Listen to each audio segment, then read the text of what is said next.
Developing teamwork in your company requires employees to practice certain skills and behaviors. I'll explain what those are in this video.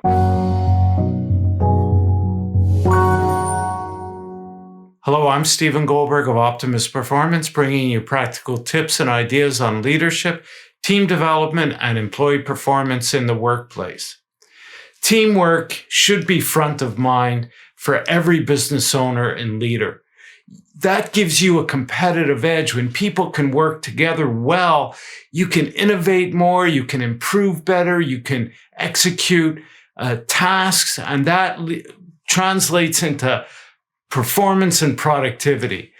So what are the skills that people require not only to know, but to put into practice in order for teamwork to happen in your company? Well, I made a list. I went through my team training program called My Team and I, and in that we teach the 4 stages of team development.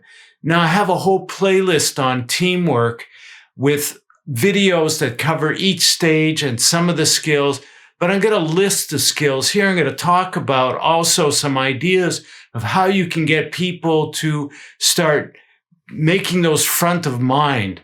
And so I'm going to put on my glasses now to read this because I wrote this out before.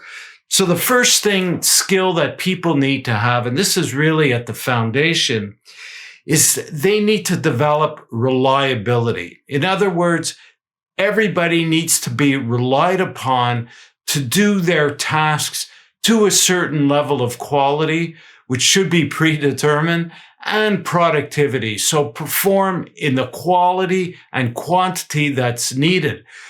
That means taking responsibility, because when team members know that they can rely on each other, that then makes them feel confident that they can trust their other team member. And that's the second thing, is trust. So it's not only trusting that the person will deliver what's expected, but they can trust them in the sense that they can be open with them to express what they're thinking, what they're feeling, without being criticized. And that's really important, because when you practice teamwork, an essential part of teamwork is continuous improvement. And to practice continuous improvement, you need to get people doing problem solving as a group, as a team. And that takes certain skills. I'll cover that in a minute. The third one is knowing each other's strengths and weaknesses.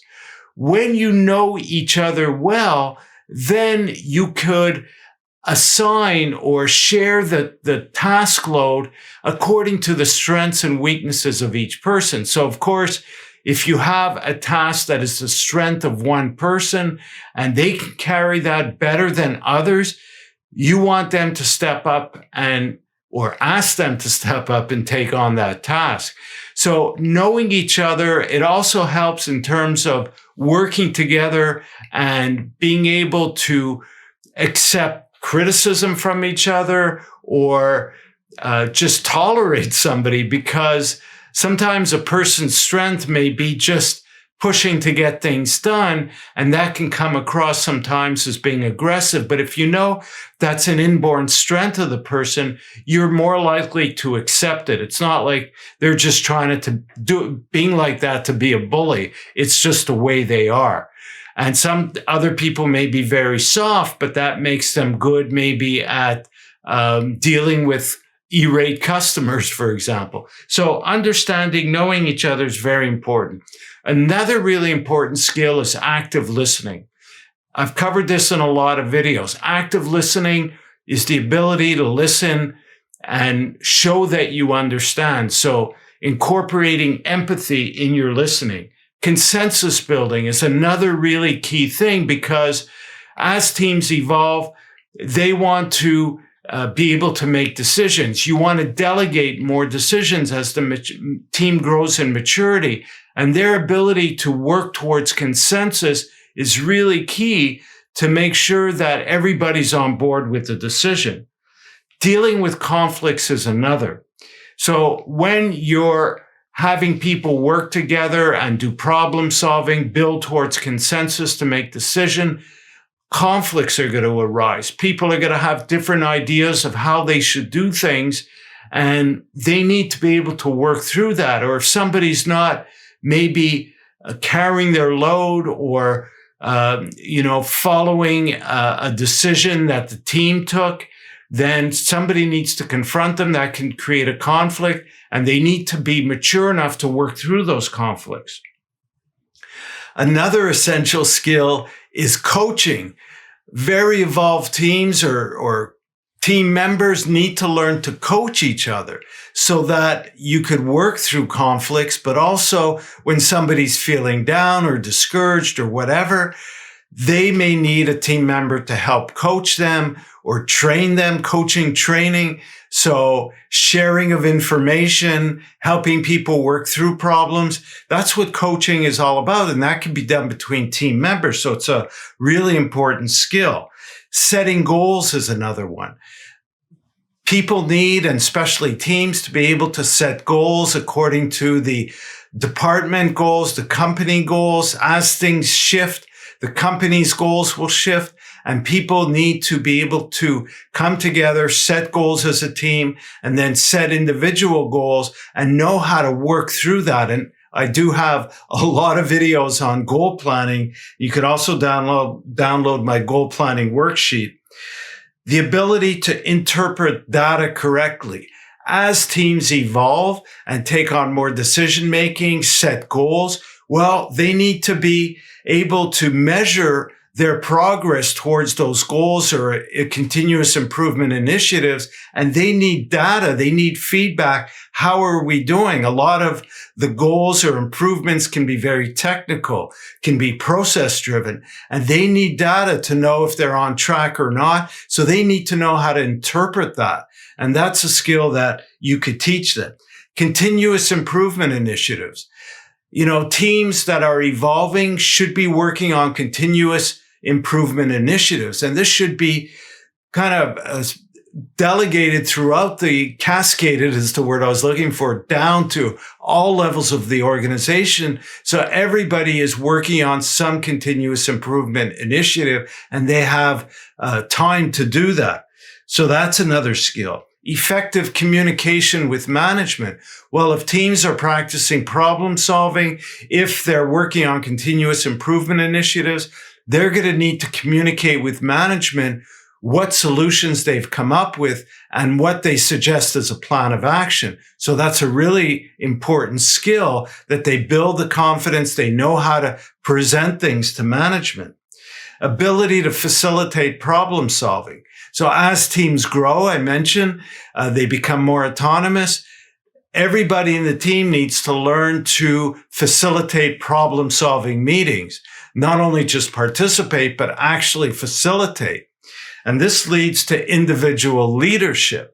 So everybody can become a leader. I'm going to make another video on that topic itself. But everybody has leadership qualities, and helping people develop those leadership qualities, like running meetings, is important leadership qualities, taking personal responsibility, all the things that leaders do. Individual employees or individuals can develop personal leadership, and that should be part of your team training.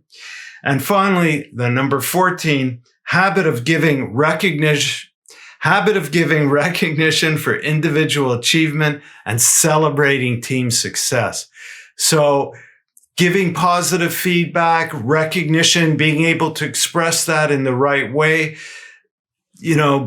celebrating team success, that's really important that people feel comfortable and that they know how to do that, especially recognizing each other, and even giving constructive criticism is an important part of that as well. So those are the 14 skills that I highly recommend that you consider. I mean, you could look at your teams and say, where are we at with these? Or you could develop your own, but these are really the skills that come out of our training program. So it's a great starting point. And one thing you can do is get together with your teams and do a workshop with these skills and discuss, how are we doing on this? Where do we need training? how can we become better if you haven't even embarked on a discussion around these skills? Or what training can we start to do that will incorporate these skills and progressively move on to other skills or each skill in sequence? So it's a process. It's not something you teach people or you lecture them and they click and then they start displaying those skills. Another thing you can do is you can incorporate these in your annual performance reviews or regular performance reviews, so it becomes expected behavior. And you could define those maybe more elaborately, but I do have a definition for each here, and I'm going to put this in the article that accompanies this video. I'll put a link in the description of this video. I have articles for all my videos where I elaborate in different ways than I do through the video. So I suggest you check that out. And I will create an exercise using these skills to help you plan how to incorporate that in different ways or how to engage people in a discussion around those.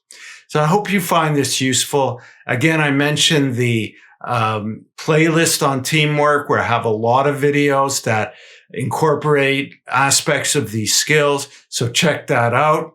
Subscribe to the channel if you haven't already. I also have, I mentioned the goal planning worksheet. I have a whole bunch of worksheets and tools you could download for free. There's a link in the description of the video. Leave a comment if you like. Thanks for listening, and we'll talk again soon.